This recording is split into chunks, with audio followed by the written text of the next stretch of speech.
Hoje eu quero falar sobre o mês de junho. Normalmente é um mês de frio. Normalmente começa o inverno no mês de junho.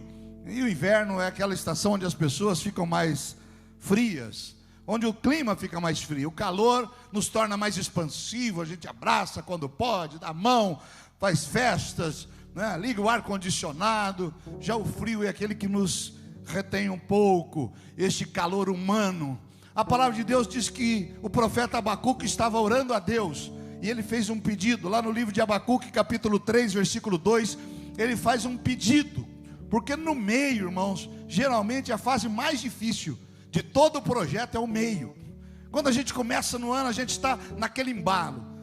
Quando está no final, está chegando e a gente já tem festa de novo. Mas o meio começa a esfriar, começa a parecer que está longe, começa as dificuldades, você começa a achar que não vai dar certo, no meio de um tratamento, no meio do casamento, né? O início é aquele fogo, né? Depois o meio parece que vai caindo numa rotina. A vida do crente também, quando o crente chega na igreja, naquela empolgação, naquela vibração, mas daqui a pouco o tempo vai passando, parece que aquela bênção que eu estou procurando, parece que está demorando. A Bíblia fala de Marta e Maria que mandaram chamar Jesus porque Lázaro estava doente. E Jesus demora 4 dias para chegar lá na aldeia de Betânia.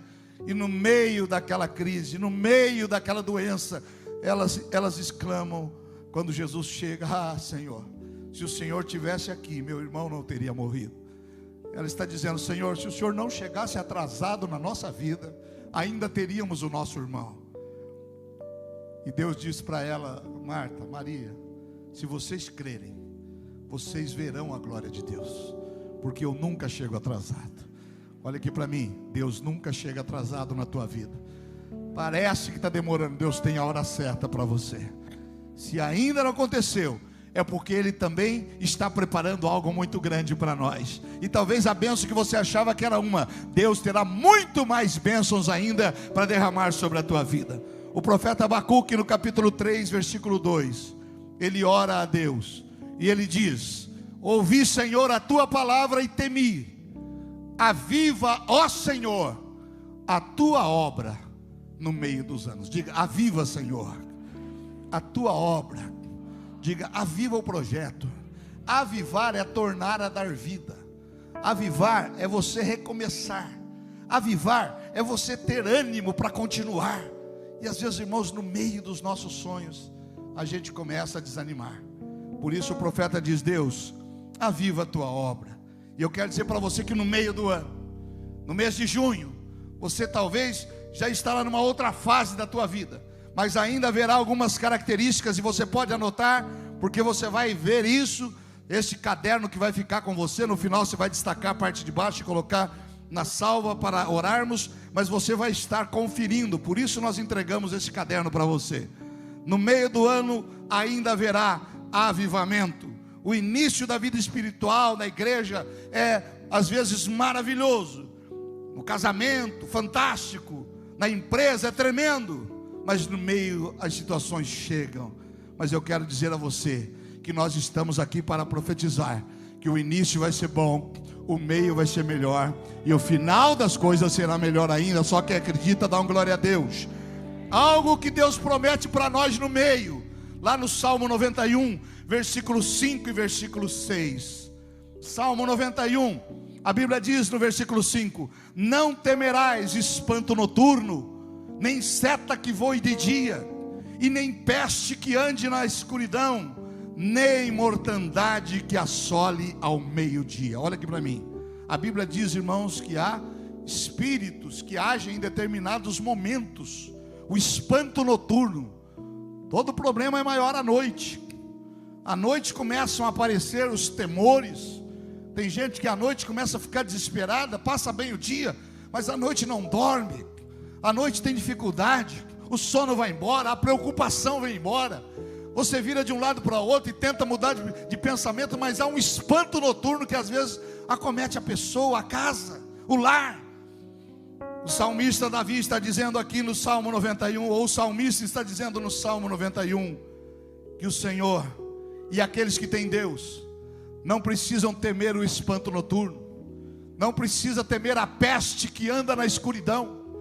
e não precisa temer a mortandade que assola ao meio-dia. Mortandade que assola ao meio-dia.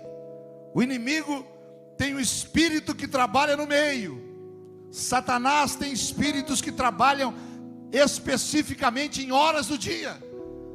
Por isso algumas entidades, algumas religiões, não, você tem que ir à meia-noite, lá naquele lugar, naquela encruzilhada, naquele cemitério, naquela mata, porque à meia-noite aquele espírito vai agir lá.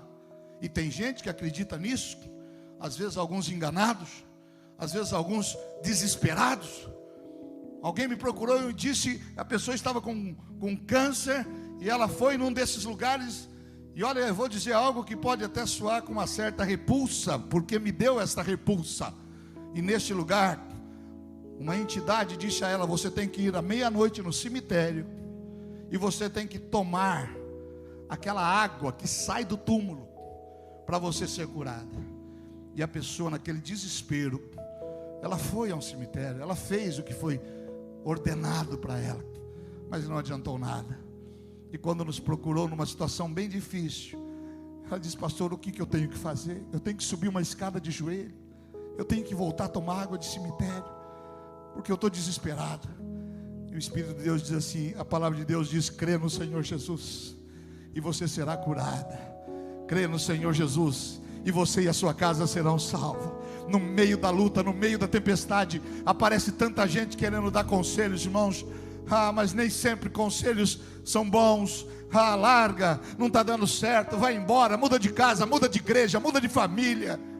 E nós oramos por aquela mulher, colocamos as mãos sobre elas, ungimos a vida dela, e ela foi curada pelo Senhor Jesus. Porque no meio da luta ainda existe um Deus que cura, um Deus que salva, um Deus que abençoa. Este é o Deus que você vai ter no meio do seu ano também. Só quem crê dá um glória a Deus bem forte aí.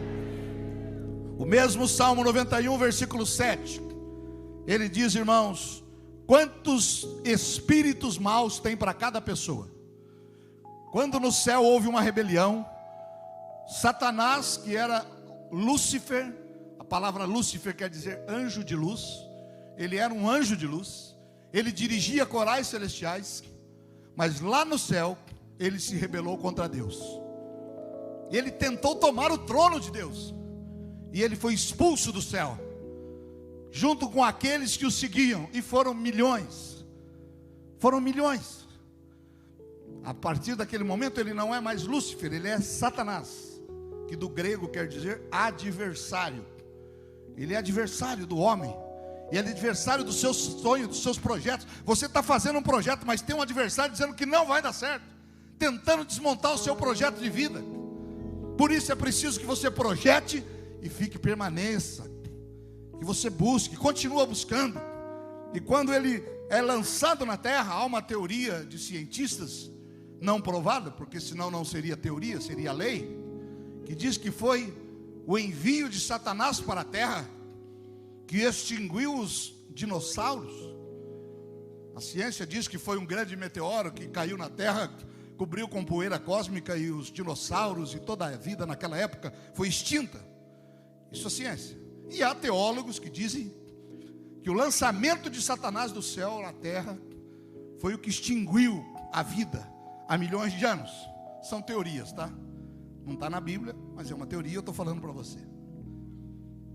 Agora, o Salmo 91 fala sobre isso. Olha o que diz o Salmo 91, versículo 7. 1000 cairão ao teu lado, 10.000 à tua direita, mas você não será atingido. 1000 cairão ao teu lado, 10.000 à sua direita. Quanto dá 1000 mais 10? Quanto dá 10.000 mais 1000? 11.000.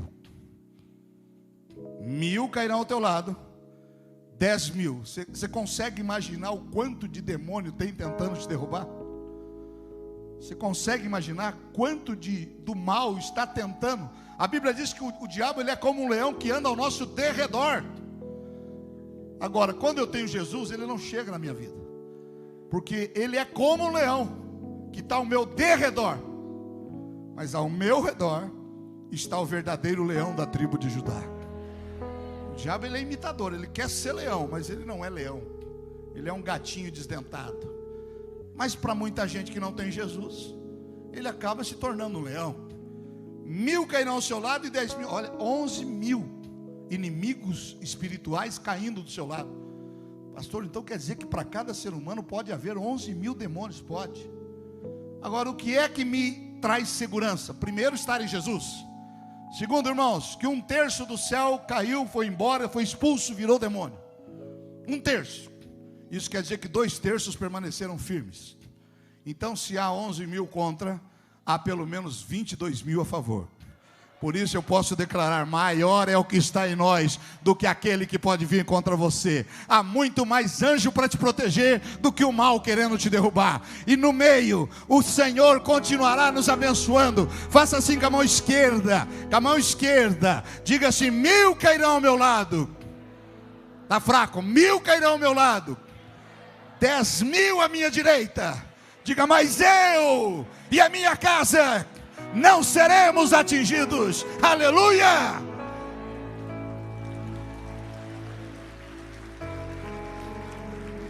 Glória a Deus.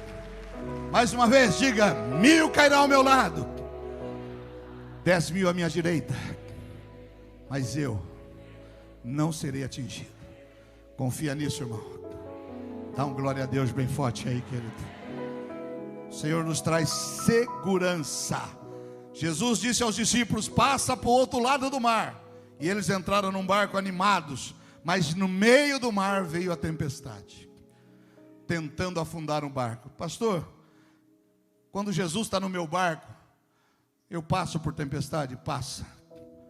A diferença é que o seu barco não vai afundar. Com Jesus no barco, seu barco não vai afundar. O barco aqui é a nossa vida. O mar é a jornada que nós temos. Jesus está dentro do barco e ele dorme. Sabe por que Jesus dormia, irmãos? Primeiro, porque ele tinha confiança. Segundo, estava escrito: ele morreria na cruz e não afogado. Quando Jesus está no nosso barco, irmãos, ainda que a luta venha, ele nos traz segurança. No meio há milagres. Olha o que diz em Lucas capítulo 6, versículo 8. Mas ele bem conhecia os seus pensamentos e disse ao homem que tinha a mão atrofiada: levanta-te e fica em pé no meio. E levantando-se ele ficou em pé. A sinagoga, irmãos, quem tinha qualquer deformidade física não era permitido que estivesse no meio do povo. Eles ficavam segregados. E Jesus entra na igreja.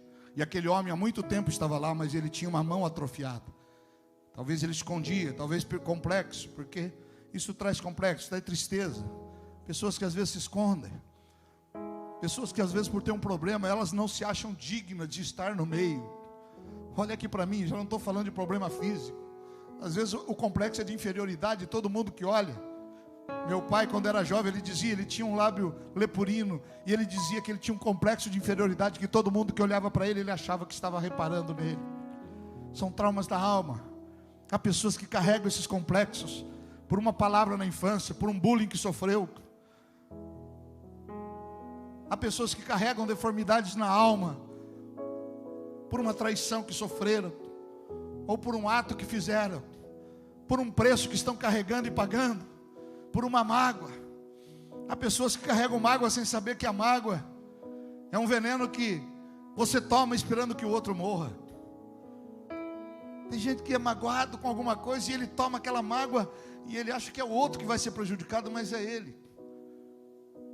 É a história daqueles 2 monges que estavam andando e eles eram proibidos de tocar em mulher. Aquela ordem, eles não podiam tocar em mulher, nem cumprimentar.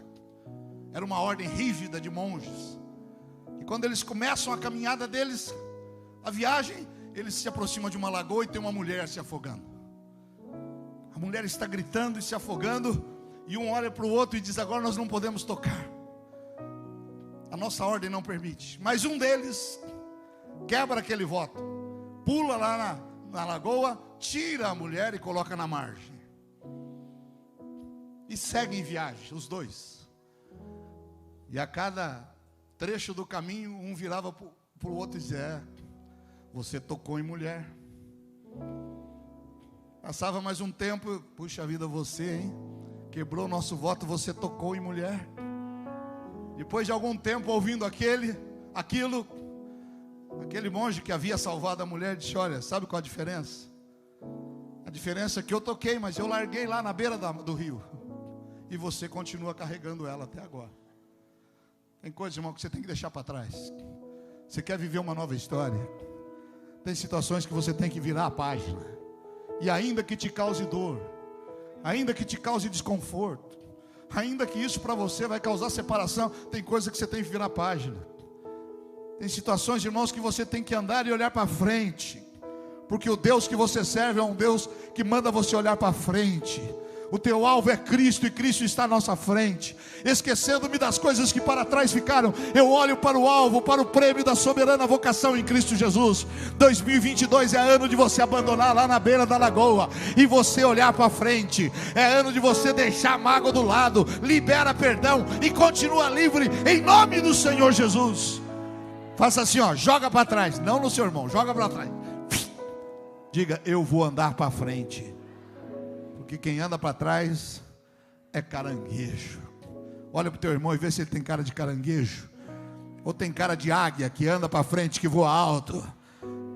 Dá um glória a Deus bem forte aí.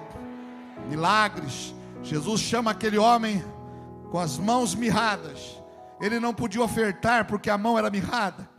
Ele não podia trabalhar porque as mãos eram mirradas. Ele não podia abraçar. Ele não podia passar a mão no rosto da sua esposa. Talvez ele não pudesse passar a mão nos cabelos dos seus filhos, porque ele tinha mãos atrofiadas. O diabo continua atrofiando mãos hoje em dia. Pessoas que têm tudo para prosperar, mas eles estão com a mão mirrada. Porque quando eu libero para Deus, quando eu abro a minha mão e entrego algo para Deus, a mesma mão que abriu para entregar é a mão que está aberta para receber. E eu só posso receber quando eu dou. Eu posso só receber quando eu abro a minha mão. Tem gente que ele tem a mão tão mirrada. Jesus chama aquele homem para o meio e diz: filho, estende a tua mão. Jesus quer curar traumas. Jesus quer curar deformidade física. Jesus quer curar enfermidades do corpo, do espírito. Jesus quer fazer você prosperar, irmãos. Por isso, nesta noite, assim como Jesus disse para aquele homem, eu digo a você: estenda a tua mão. Estenda a tua mão. Coloque a tua mão na minha. Estenda a tua mão. Jesus disse àquele homem: vem para o meio. Ele sai lá do cantinho, ele sai da marginalidade e ele vem para o meio. E eu quero dizer que você estará no meio da bênção, no meio do milagre, no meio da cura, no meio da salvação. E a tua família vai estar debaixo deste meio de bênção que Deus tem para ela. Dá um glória a Deus bem forte aí. Quarta coisa, provisão. Uma multidão estava com fome, mas no meio da multidão estava um menino com 5 pães e 2 peixes. Onde que ele estava? Onde que ele estava, o menino? No meio da multidão. E ele estava com aquele pequeno lanche. E Jesus o chama. Jesus diz: manda encontrar alguém que tenha comida. E aquele menino não esconde, ele entrega. No meio, você se encontra com a provisão. O monte onde Deus se manifesta a Abraão está no meio de Jerusalém. Quando você for a Jerusalém, você vai ver um templo com uma abóboda resplandecente como ouro. Foi ali, onde há uma pedra, que Deus pediu para que Abraão sacrificasse Isaque. É no meio de Jerusalém. E ali Abraão colocou, como eu disse, o seu filho. Mas quando ele foi sacrificar, Deus mandou o cordeiro e disse: Abraão, eu só queria provar a sua fé. Às vezes, irmãos, Deus está provando a sua fé de alguma forma, e você talvez não está entendendo o que está acontecendo. Mas neste meio tempo que nós estamos aqui, Deus vai mostrar para você. E por último, no meio tem salvação. Diga: no meio tem salvação. Jesus é crucificado no meio de 2 ladrões. E aí veio a salvação para um deles. Jesus está crucificado e eles colocam um ladrão de um lado e outro. E no último minuto da vida, um ladrão começa a provocar Jesus. Viu? Se você é o filho de Deus, desce da cruz. Satanás estava provocando Jesus. O diabo queria que Jesus descesse da cruz. Claro que eu sou filho de Deus, eu vou descer dessa cruz.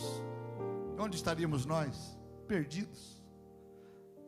Satanás está ali do lado, viu? Se você, porque Satanás não tinha certeza. Quando ele está no deserto, ele diz: se tu és o Filho de Deus, transforma a pedra em pães. Se tu és o Filho de Deus, se atira daqui.